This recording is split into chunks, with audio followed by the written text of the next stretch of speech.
Tikiuosi galime pradėti. Malonu matyti prisijungusius. Dėkui Jum. Sveiki atvykę į Lietuvos pieno sektoriaus apžvalgą.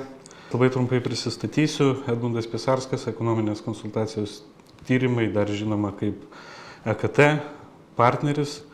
Šiandien valandą bandysiu paskirti pieno sektoriaus apžvalgai, kurią darome daugiau mažiau nuolatos. Šita apžvalga yra trečia. Pirmosios dvi buvo darytos prieš daugiau truputėlį metų, bet per tą laikotarpį nelabai buvo tokių svarbių įvykių, kurie leistų įdomiai pateikti tai, kas vyksta šitame sektoriuje. Kodėl mes tai darome? Tai be jokios abejonės yra kelios priežastys. Viena iš jų yra, kad norime priminti, kas tokie esam ir kad darom tokio pobūdžio dalykus. Ir mūsų galva tai yra svarbu. Tai ir yra antroji priežastis, nes norint priminėti sprendimus, reikalinga suprasti visą sektorių, kaip jisai funkcionuoja, kokie yra tarpusavio ryšiai, kaip vienos arba kitokios intervencijos veikia visą sektorių. Todėl EKT laiks nuo laiko ir padaro tokius tyrimus, tokias apžvalgas ir jas pristato bei kažkiek tai pateikia. Kaip šiandien keliausime? Keliausime nuo pasaulinių tendencijų per Europą, Baltijos šalis į Lietuvą ir užsibaigsime turbūt naujomis tendencijomis, kurios daro nemažą įtaką bendrai pieno sektoriui šiuo metu. Ir čia turbūt atsiranda patys įdomiausi ir svarbiausi dalykai, kurie lems pokyčius ateinančių laikotarpių. Kadangi visa šita transliacija vyksta YouTube kanalu, tie, kurie turi prisijungimą prie YouTube, gali užduoti klausimus turbūt čate.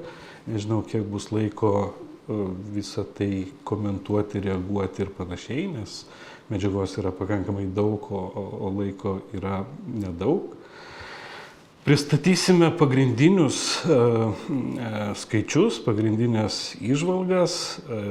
Pati apžvalga yra gerokai didesnė, bet jinai tiek pilna apimtim visa apžvalga, tiek šitas įrašas bus prieinama vėliau mūsų tinklalapyje.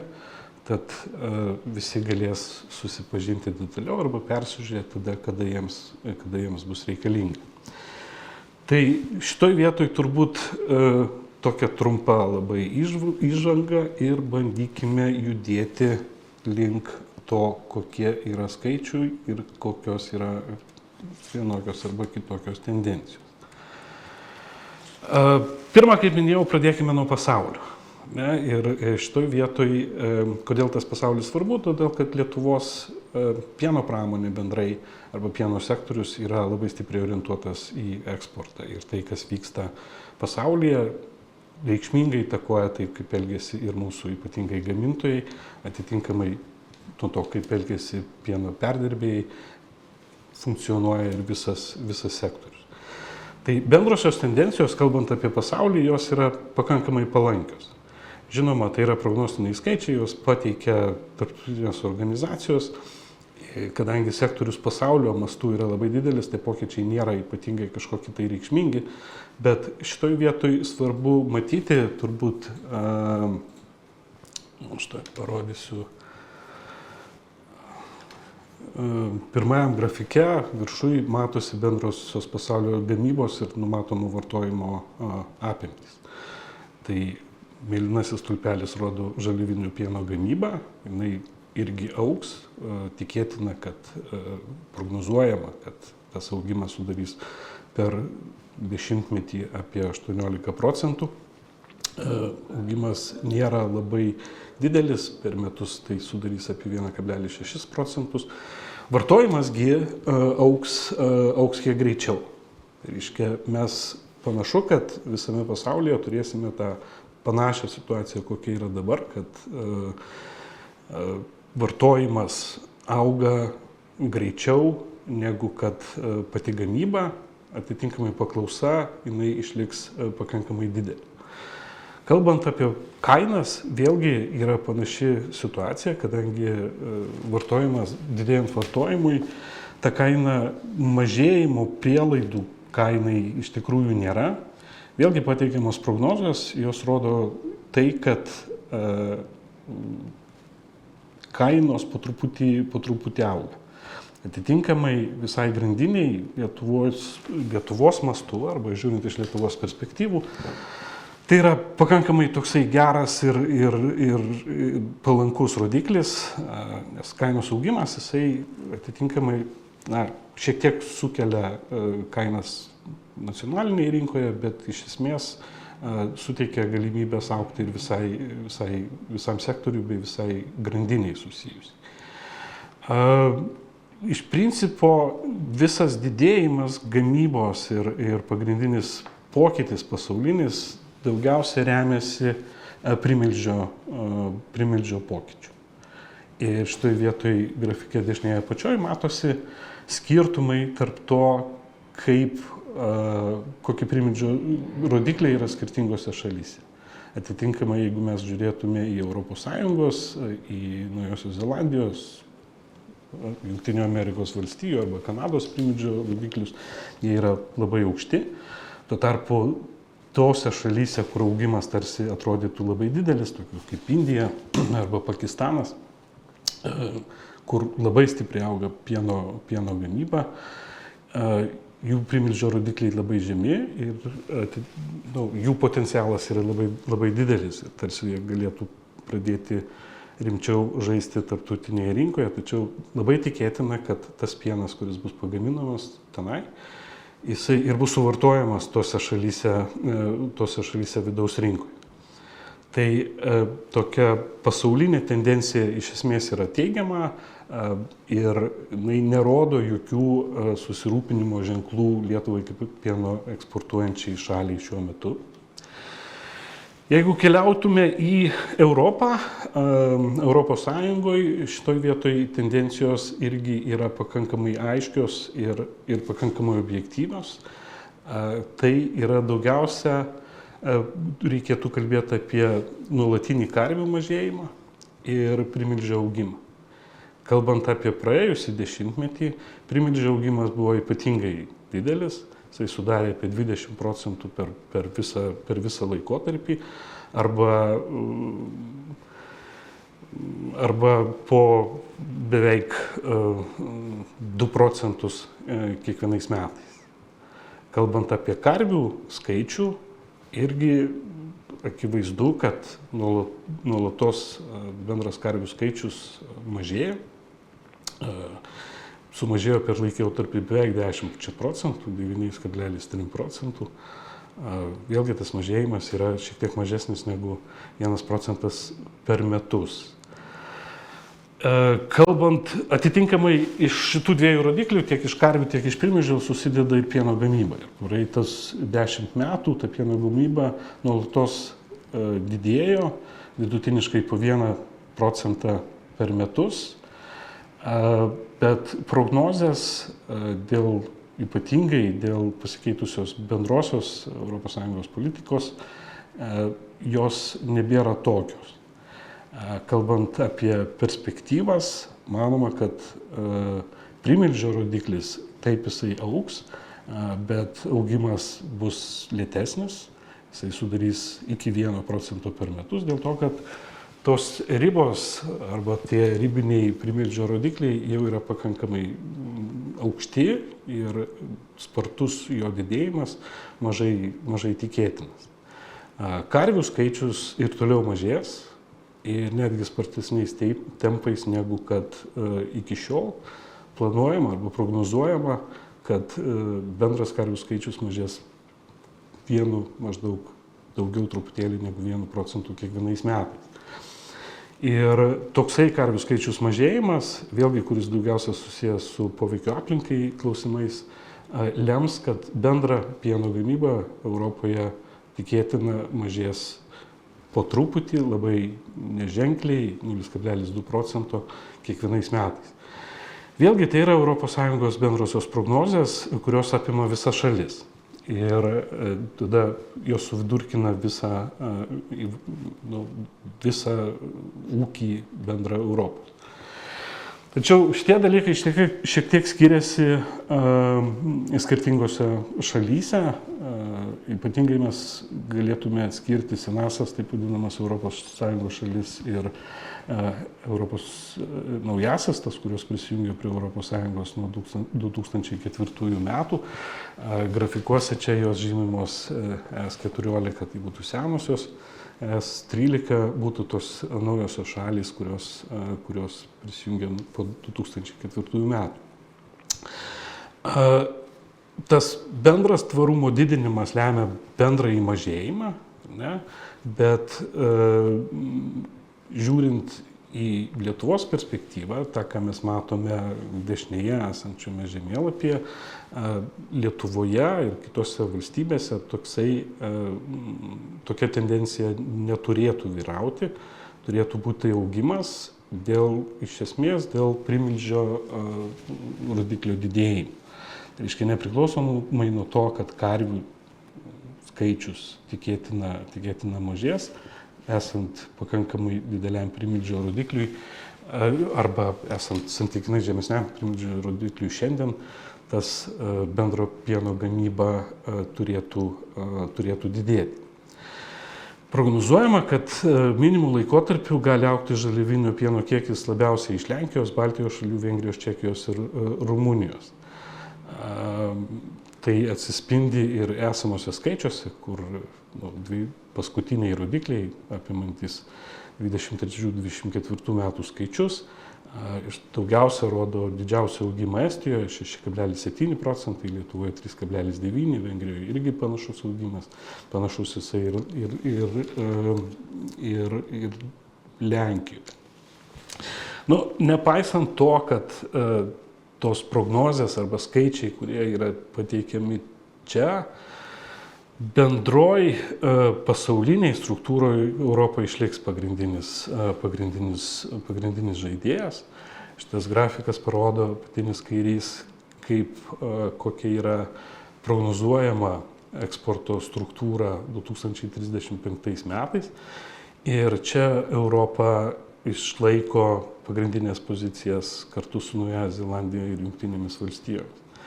Tai vėlgi, jeigu grįžtume į pasaulinės tendencijas ir žiūrėtume, kiek padidėjimas galimas tokiose šalyse kaip Indija arba Pakistanas arba kitose, tai nelems, kad kažkoks iš esmės pasikeitimas įvyks tarptautinėje prekyboje. Vis tik Europa tikėtina išlaikys savo pozicijas, atitinkamai vėlgi žiūrint iš Lietuvos pozicijų, tai yra pakankamai teigiamas ir turbūt pozityviai vertinamas dalykas, nes mes iš esmės priklausomi nuo eksporto rinkų. Tiek apie Europą, toliau truputėlį apie Baltijos šalis. Visada smagu pasilyginti save su latviais ir estais. Tai pokyčio rodikliai, kalbant apie superkamą pieno kiekį Lietuvoje šiuo metu yra žemiausia. Jeigu žiūrėtume į šitą grafiką, matytume, kad Lietuvoje superkamų pieno kiekis jisai arba stabilus, arba truputėlį paauga, truputėlį pamažėja. Čia yra iki 2023 metų, 4 metų rodikliai vėlgi bus truputį kitokie, prie jų prieisime. Tuo tarpu Latvijoje ir Estijoje superkamų pieno kiekis jisai auga, ypatingai jeigu kalbėtume apie Estijos skaičius, jie auga iš tikrųjų pakankamai įspūdingai. Bet tuo pačiu pagal pieno perdirbimą Baltijos šalyse Lietuva yra aiškus lyderis. Mes čia sudarom daugiau apie 60% perdirbame apie 60% viso pieno. Tuo tarpu ir augimo prasme Lietuvoje turbūt skaičiai nėra tokie įspūdingi, perdirbamo pieno kiekis auga apie 3%, kitose šalyse, Latvijoje ir Estijoje tas skaičius didesnis. tačiau mes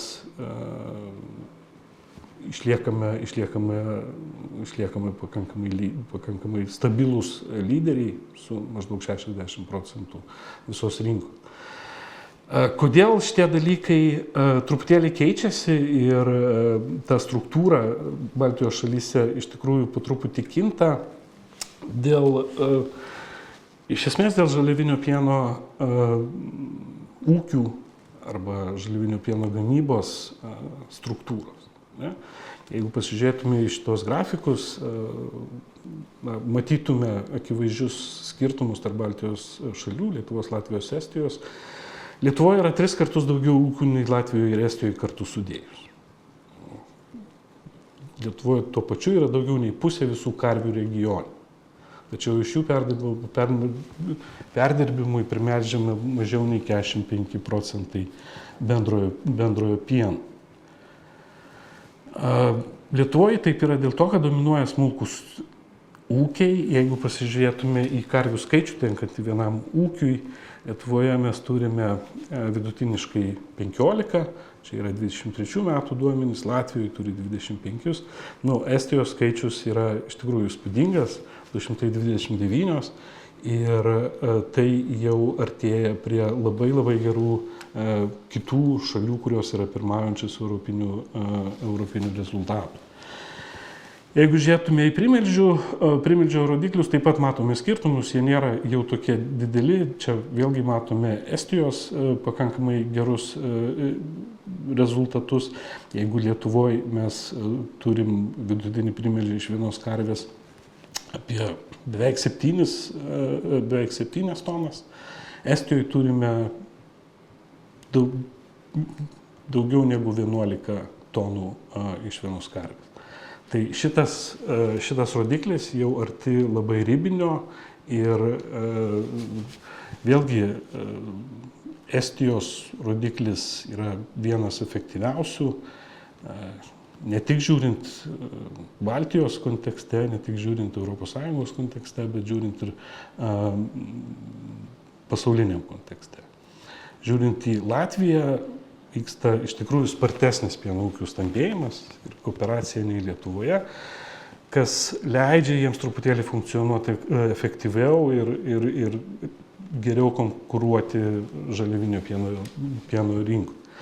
Tai čia ta problema arba tas klausimas apie žaliavinio pieno struktūrą ūkių, jisai išlieka aktualus, jisai turbūt yra tokia nuosekli, ilgametė problema arba klausimas ir šitoj vietoj mes po truputį pasistumėjom, bet nebuvo jokio kažkokio tai ypatingo proveržio arba ypatingų pasikeitimų.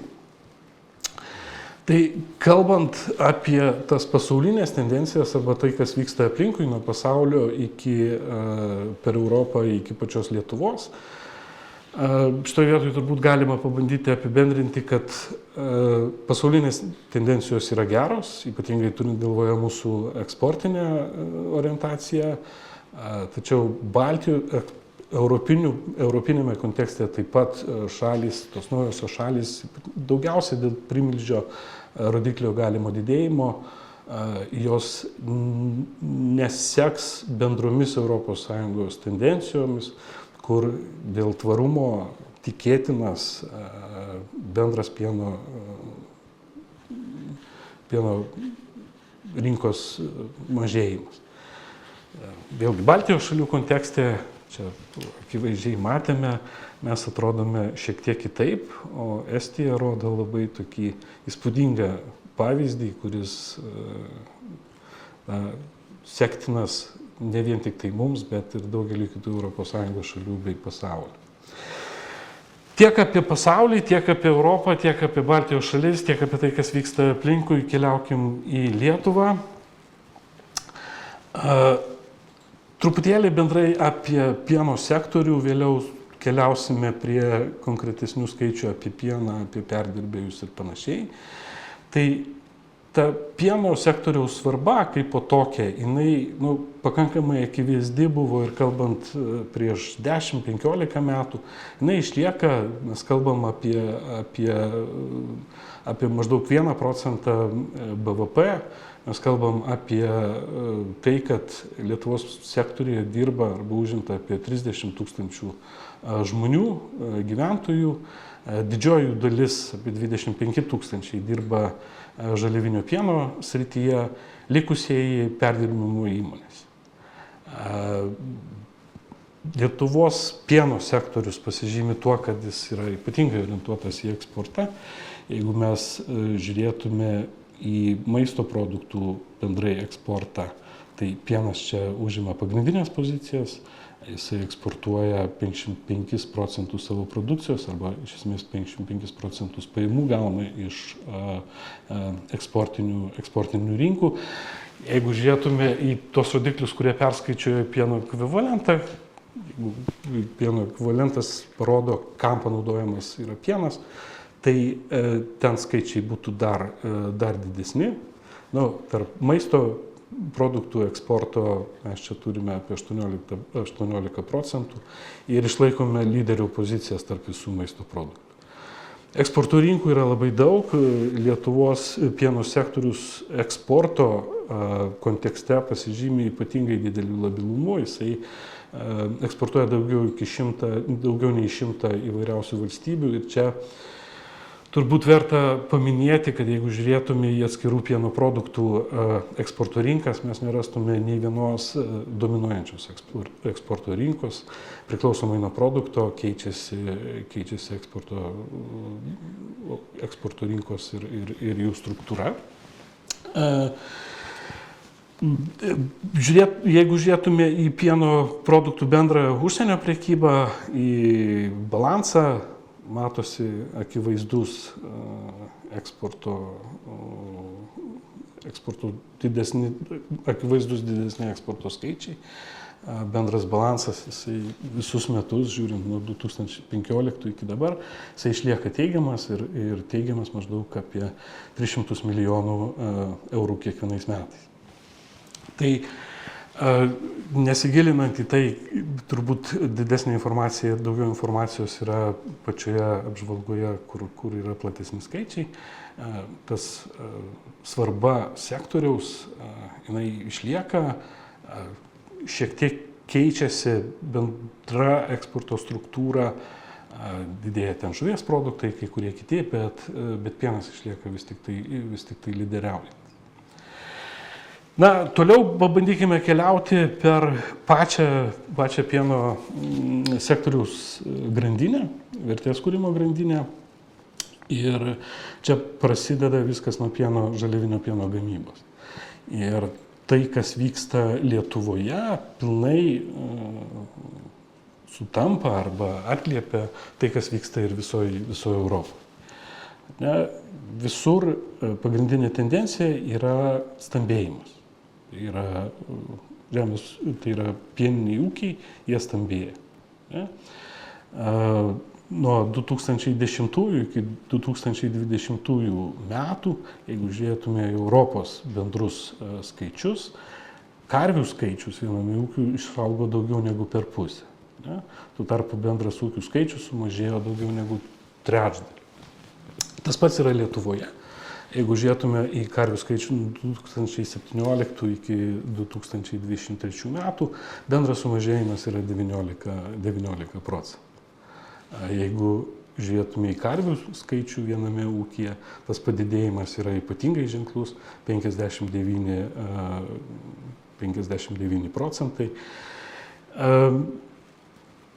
Tai yra turbūt labai normali tendencija, jinai žiūrint iš bendrosios pieno sektoriaus perspektyvos yra labai teigiama, nes didesni ūkiai, jie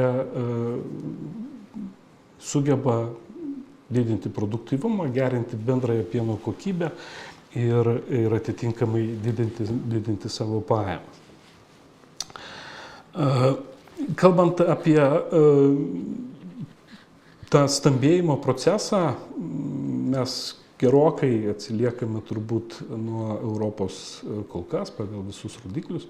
Netgi žiūrint į primilžį, mes esame daugiau mažiau 20 vietoj. Tie primilžio skirtumai be jokios abejonės egzistuoja tarp skirtingų didžių ūkių. Jeigu mes imtume pieno bendrovės arba kooperatyvus, ten primilžio skaičius būtų virš 9 tonų, jeigu žiūrėtume į tiesiog pieno ūkius arba mažesnius pieno ūkius, ten primilžio rodiklis nesiekia 7 tonų per metus. Bendroji tendencija, kuri laikosi, jinai lėtai juda į priekį. Tai mes galėtume žiūrėti į Lietuvos pieno ūkių pasiskirstimą pagal laikomas karves. Ne? Ir šitoj vietoj tie mažieji ūkiai, kur mes turime iki 10 karvučių, jie sudaro iki šiol 2/3 visų ūkių. Tuo tarpu dideli ūkiai, kurie turi 50 ir daugiau karvių, sudaro tik tai 5%. Tačiau žiūrint į kitą grafiką, akivaizdžiai matosi, kad tie 5% sugeneruoja apie 65% viso pieno.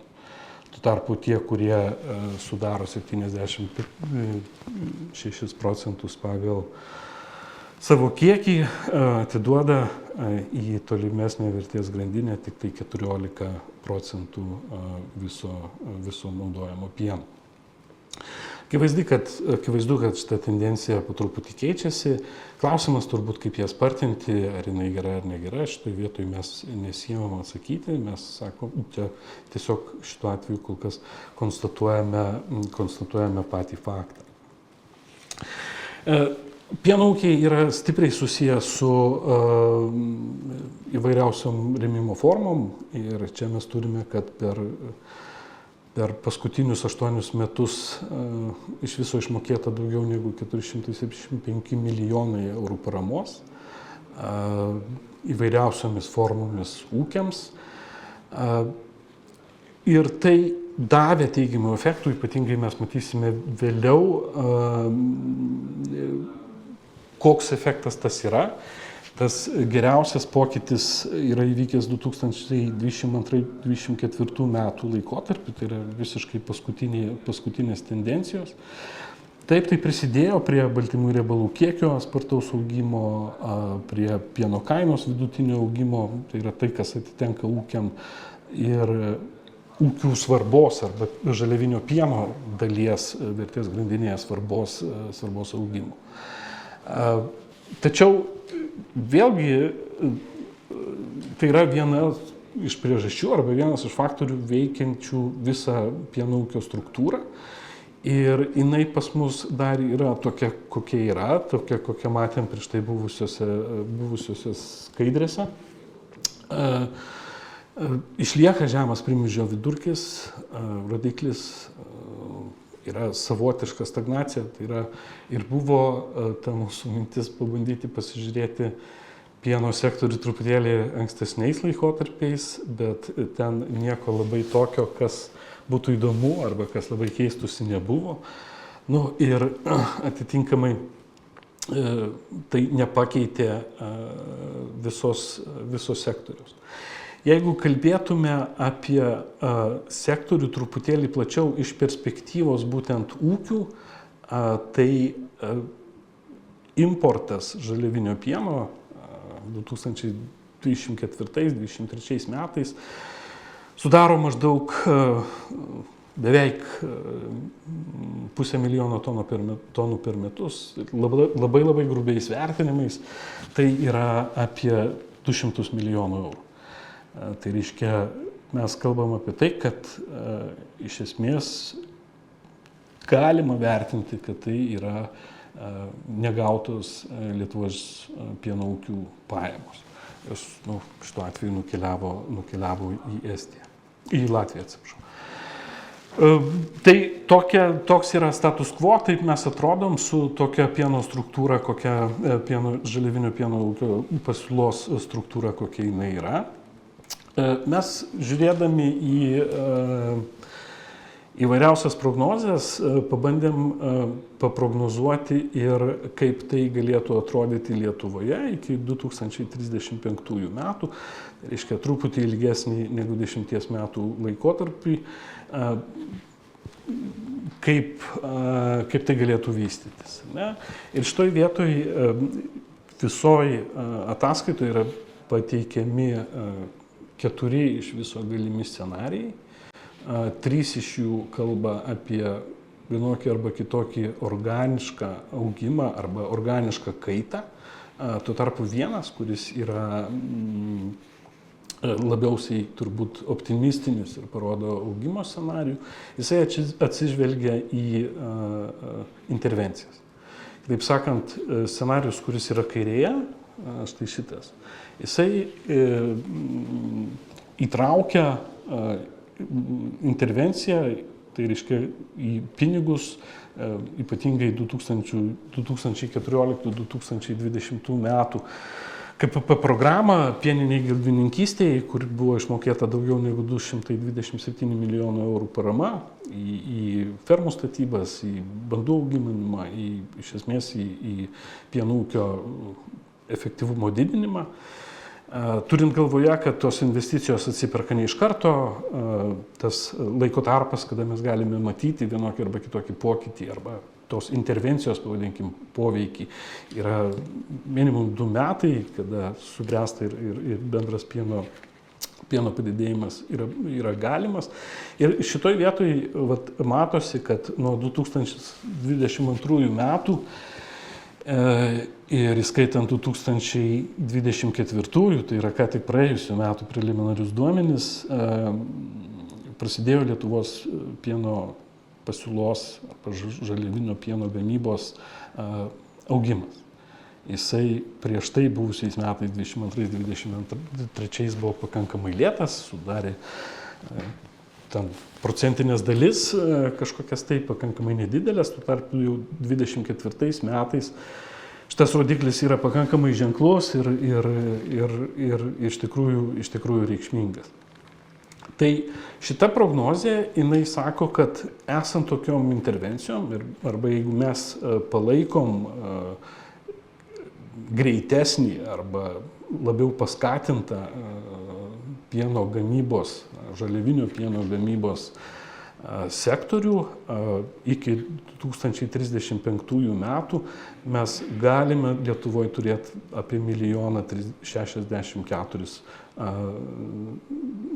tūkstančių tonų pieno. Šiandien mes turime apie 1,033. Tai reiškia, augimas bendras nuo 24 iki 35 metų gali sudaryti apie 18 procentų.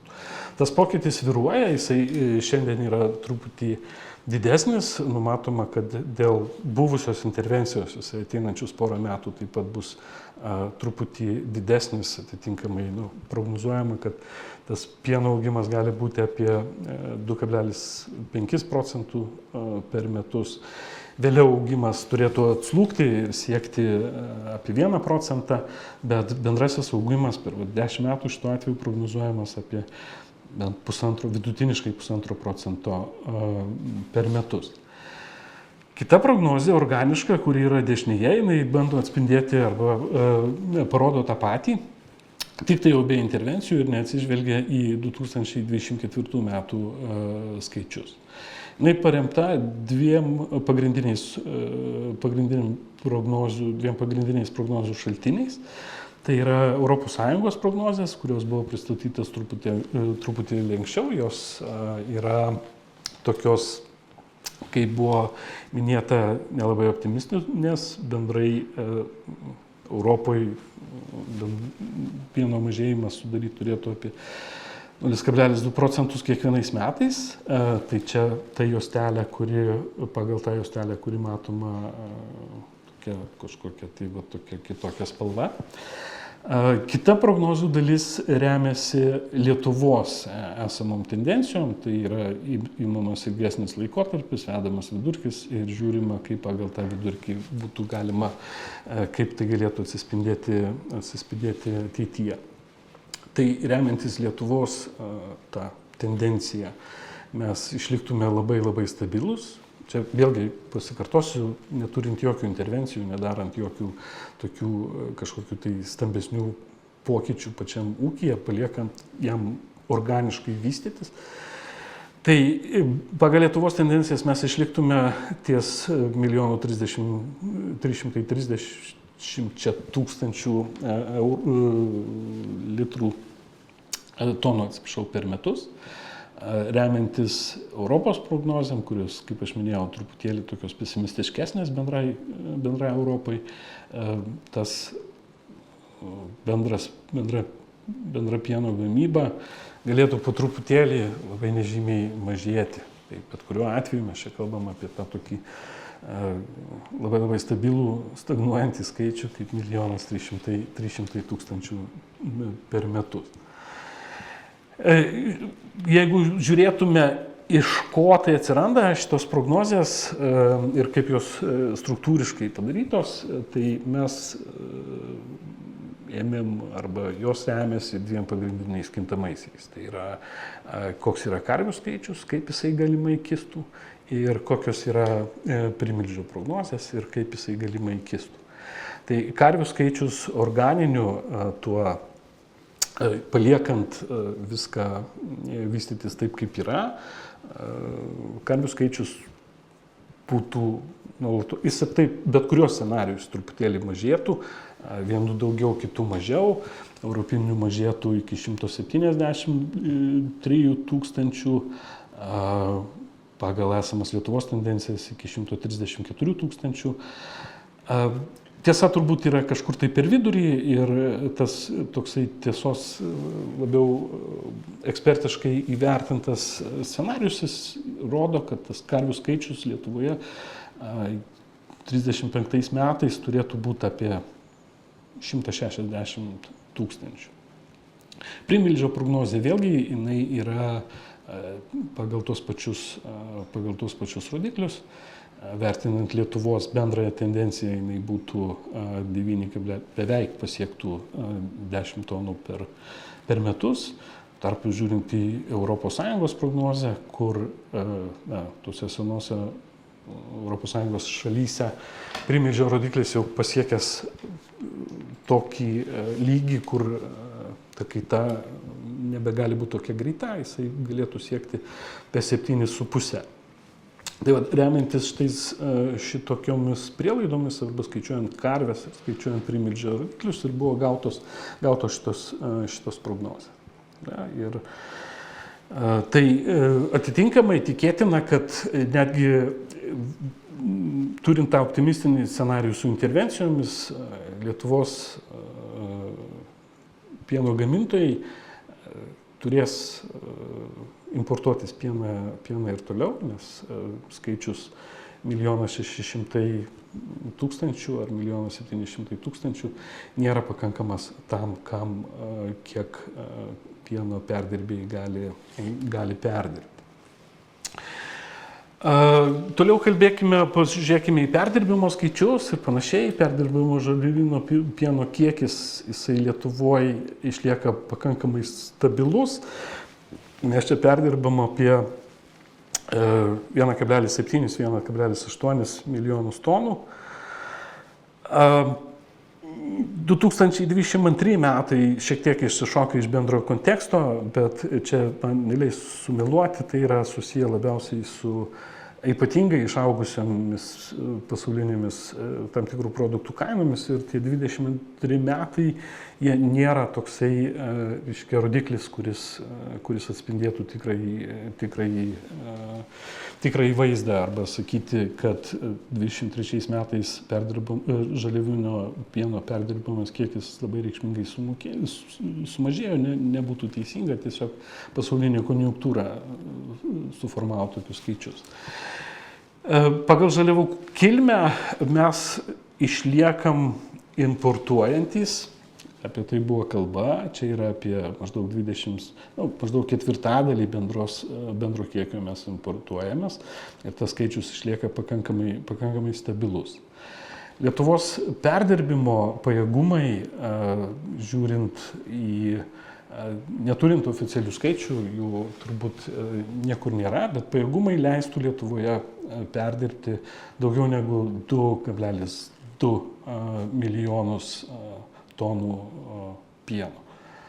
Tai reiškia, kad bendras trūkumas, kuris galėtų būti supirktas ir perdirbtas ir panaudotas, šitoje vietoje sudaro beveik 800 tūkstančių tonų, kas vėlgi labai taip grubiai pervertus į vertę gautųsi apie 300-400 milijonų eurų, kurie galėtų atitekti Lietuvos žaliavinio pieno gamintojams.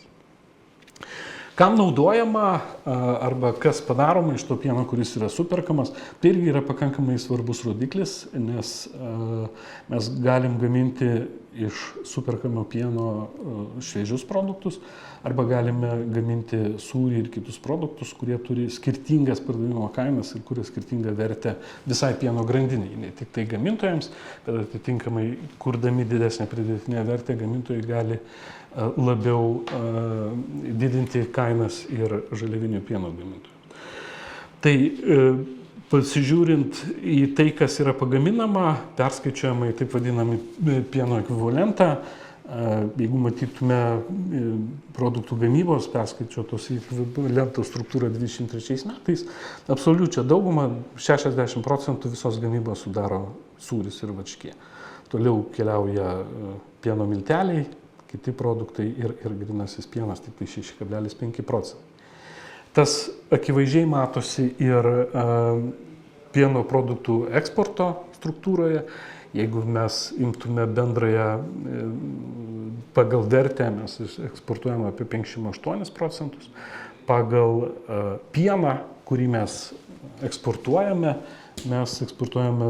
daugiau negu 66%, apie 65-67% kiekvienais metais viso pieno produktų pavydalų išvežam į eksportinės rinką. Tai irgi turbūt parodo Lietuvos pramonės ar Lietuvos pieno perdirbėjų sektoriaus stiprias pakankamai pozicijas, nes didžioji dalis pieno superkamo atitenka arba atiduodama tam, kas kuria didesnę pridėtinę vertę. Jeigu žiūrėtume į eksportą, kur tie visi produktai iškeliauja, pagrindinė rinka yra ES ir čia didžioji dalis pieno išvažiuoja.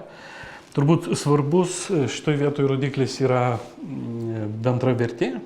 Čia kiekvienais metais mes kalbam apie maždaug milijardą eurų pajamų iš eksporto. Kitas svarbus dalykas būtų kaina, tai reiškia, kurie mes gaunam už vidutinį 100 kg eksportuodami savo produktus. Ir vėlgi matome, kada mes imam vidaus rinką, mes turime skaičius apie truputėlį apie 150, jeigu mes imam eksporto rinkas, mes kalbam apie dvigubai didesnį skaičių. Vėlgi labai natūralus skaičius, kadangi vidaus rinkoje lieka švieži pieno produktai didesnė dalimi, eksporto rinkose išvažiuoja sūris ir kiti produktai, kurie yra didesnės pridėtinės vertės. Turbūt šitas grafikas irgi yra truputėlį įdomus ir šitoj vietoj ne pagrindinis dalykas yra, kad taip po šiai dienai dominuoja sūris ir varškė, šiek tiek vejasi nekoncentruoto pieno gaminiai ir grietinėlė. Šitoj vietoj įdomiausia yra šita 4. vieta, kuri tokiu pavadinta kodiniu pavadinimu kaip APV. Tas APV reiškia aukštos pridėtinės vertės produktai. Jie nėra klasifikuojami kaip tarp pieno produktai kol kas ir apie juos mes pakalbėsime truputėlį gale, bet jau šiandien jie yra 4. vietoj. Kalbam apie 11% bendroje struktūroje eksporto ir tai reiškia apie 100 milijonų eurų. Bet bendros tendencijos jos nesikeičia labai, jos yra pakankamai stabilios ir turbūt įdomumas arba galimybė slepiasi eksportiniai srity būtent čia po tuo 3 raidžių užkoduotų daiktų. Jeigu žiūrėtume į pagrindinės eksporto rinkas, čia jos vėlgi pakankamai stabilios. Jeigu mes žiūrėtume Europos šalis, tai yra Lenkija, Italija, Vokietija, Latvija. Jeigu žiūrėtume ne Europos Sąjungą, matytume Jungtinės valstijas, truputėlį išaugusius Arabų Emiratus, Didžiąją Britaniją. Turbūt šitoj vietoj nėra svarbus tas komponentas, nes čia kai tos didelės nėra, svarbus komponentas yra turbūt viršutiniam grafike. Ir čia yra šito stulpelio praradimas. Tai reiškia, Rusijai pradėjus savo agresyvų karą, mes 2007 metais, dar gerokai iki karo, ten eksportuodavome 30% savo visos produkcijos. Dingus šitai rinkai, natūraliai, nebeeksportuojant į šalį agresorę, Lietuvos gamintojai labai sparčiai sugebėjo prisitaikyti ir pakeisti eksporto kryptis. Ir čia matom, kad ypatingai greitai išaugo Lenkija, išaugo Italija, išaugo pakankamai sparčiai Latvija. Ir tai parodo gamintojų turbūt tą labilumą arba gebėjimą greitai taikytis, greitai keistis. Ir tuo pačiu gaminių paklausą, kad kažkokios tai rinkos praradimas jisai nepadarė ypatingai didelės žalos, trumpalaikiais laikotarpiais, jeigu mes ten skaičiuotume pusės metų laikotarpiais, turbūt jos buvo svarbesnės, bet ilgesniais laikotarpiais visas tas išsiskirstė. Pereinam prie paskutinio komponento grandinėje, peršokom supirkimą, peršokom didmeninę prekybą, pagrindinė ataskaitoje tai yra truputėlį daugiau. Vartojimas.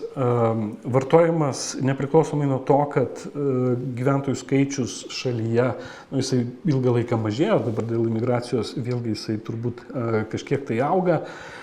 Pieno suvartojimas, jisai išlieka pakankamai stabilus ir po truputėlį auga. Jeigu mes lygintume 16 su 23, tai yra 10% augimas.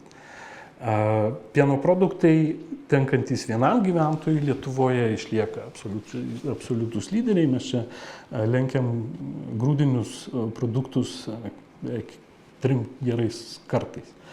Kas yra svarbu arba į ką galima atkreipti dėmesį, kad vidaus rinkoje mes taip nuosekliai, stabiliai, gražiai užleidžiame vietą importiniams produktams.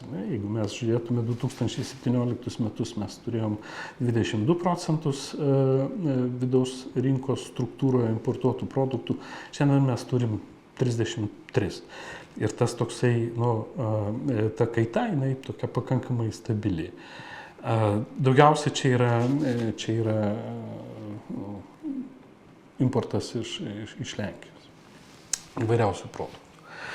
Kalbant apie gyvulinės kilmės baltymų vartojimą, čia mes remtumėmės daugiausia ES bendrais vidurkiniais skaičiais. Čia jie tokie yra pakankamai vėlgi teigiami, kalbant apie rinkos galimus pokyčius arba kaip keisis vartotojų vienokie arba kitokie įpročiai. Pienas yra čia ir pieno dalis bendroji vartojamo baltymų struktūroje, jinai truputėlį didės spausdama arba mažindama kai kurių kitų produktų svarbą, ypatingai turbūt kalbant apie mėsos produktus. Tai tiek apie vidaus rinką, čia turbūt tokie pagrindiniai akcentai yra vėlgi mūsų galimybės žaliavinio pieno gamintojams. Čia yra daug potencialo. Ir mūsų pieno perdirbėjų pakankamai didelį lankstumą, orientaciją į eksportą ir labai iš tikrųjų geras pozicijas tarptautinėse rinkose. Dabar likusias, nežinau, 5 minutės pabandysime pasižiūrėti tai, kas mūsų galva pasirodė labai reikšminga ir tai yra viena iš priežasčių, kodėl šitą tyrimą arba šitą apžvalgą norėjusi pristatyti.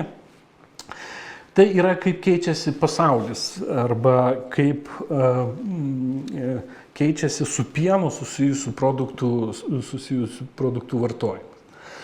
Į kokius mes skaičius pasižiūrėtume ir kokias ataskaitas, kokias prognozes arba kokias analizės mes bežiūrėtume, viskas keliauja link tos išsivysčiusios šalyse. Čia turime galvoj labiau apie tos kalbama apie aukštesnės pridėtinės vertės produktus, nekalbama apie pieno miltelių rinką arba ten tų šalių, kurios turi importuotis pieno produktus, bet Europą, Šiaurės Ameriką ir panašias Australiją ir panašias valstybės, viskas keliauja į sveiką mitybą. Į maisto orientaciją keliauja į vienaip arba kitaip tuos šiandien vadinamus funkcinius produktus.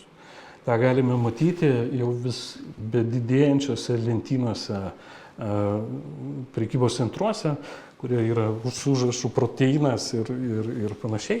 Tai šita tendencija auga, ypatingai Jungtinėse Amerikos valstijose, Europoje šiek tiek lėčiau, bet jinai yra akivaizdi tendencija. Kaip tame dalyvauja pieno sektorius?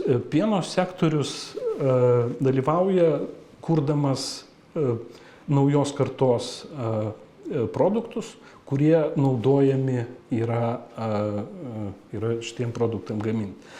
Čia matosi grafike jų sąrašas, tai yra tokie dalykai kaip visokie laktatai, laktoalbuminai, baltymų koncentratai, renino rūgštys ir panašus dalykai, kurių paklausa labai stipriai auga.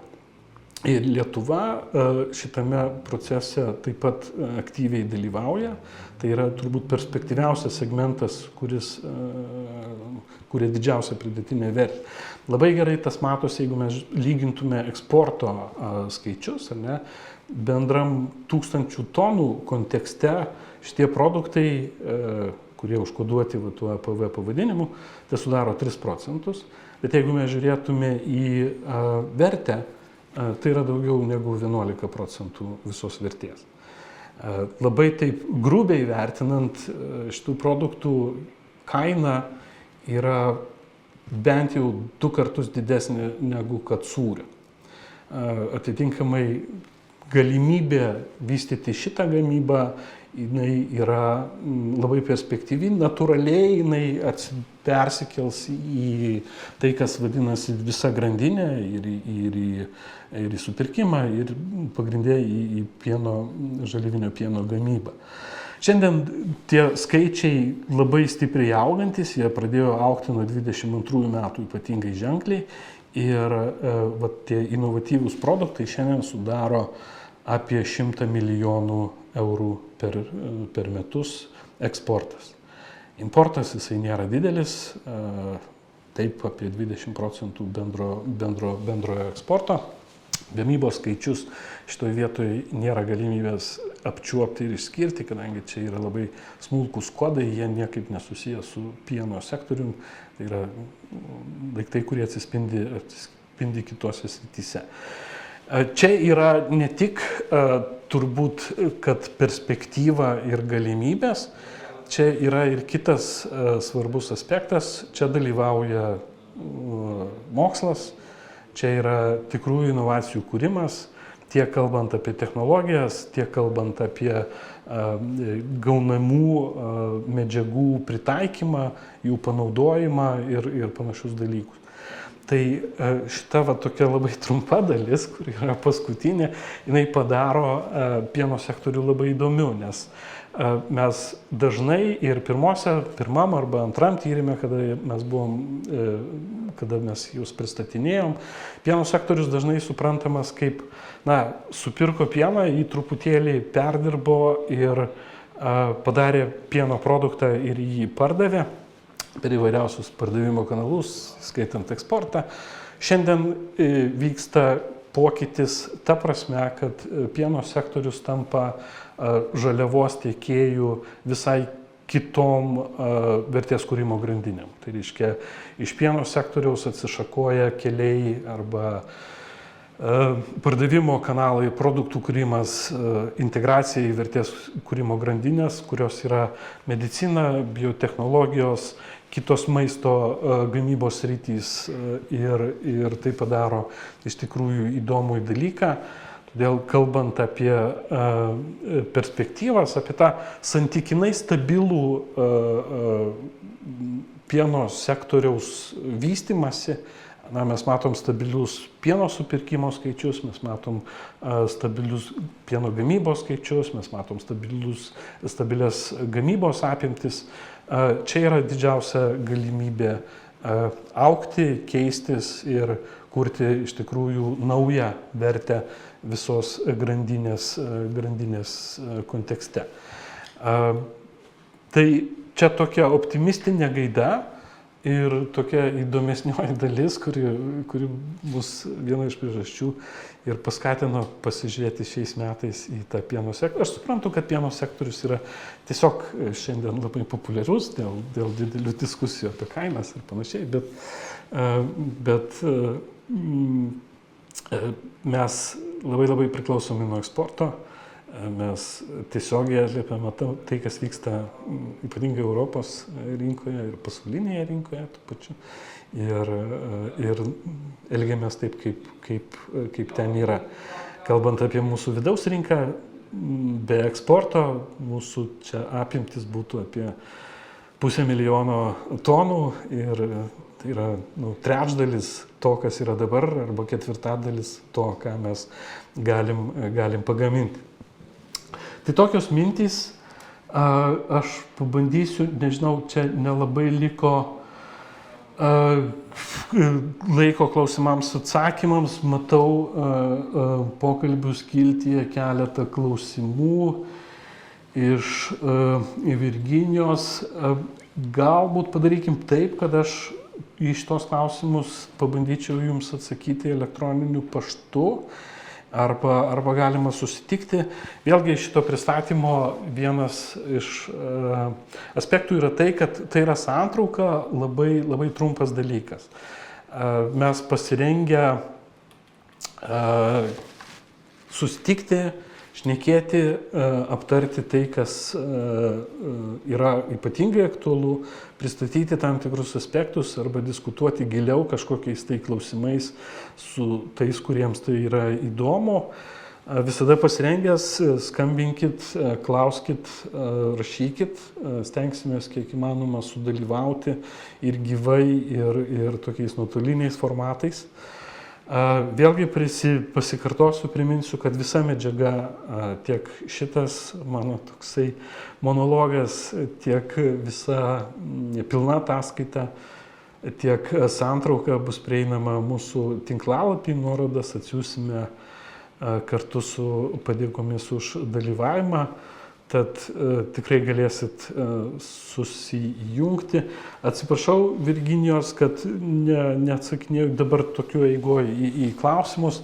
Aš tikrai atrašysiu ir sureaguosiu, bet kaip ir laikas mūsų pasibaigė. Tad lauksiu bet kokių reakcijų, bet kokių norų toliau vynioti, tęsti šitos temos pažinimą gilesnį jums aktualiais klausimais. Dar kartą dėkoju visiems prisijungusiems.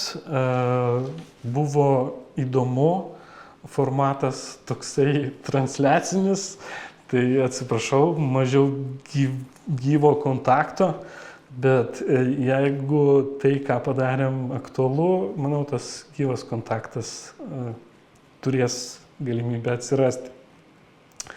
Tai ačiū dar kartą, laikas baigėsi, su Virginija pabendrausime tiesiogiai. Tai ačiū labai už dalyvavimą ir turbūt, kad iki susimatymų.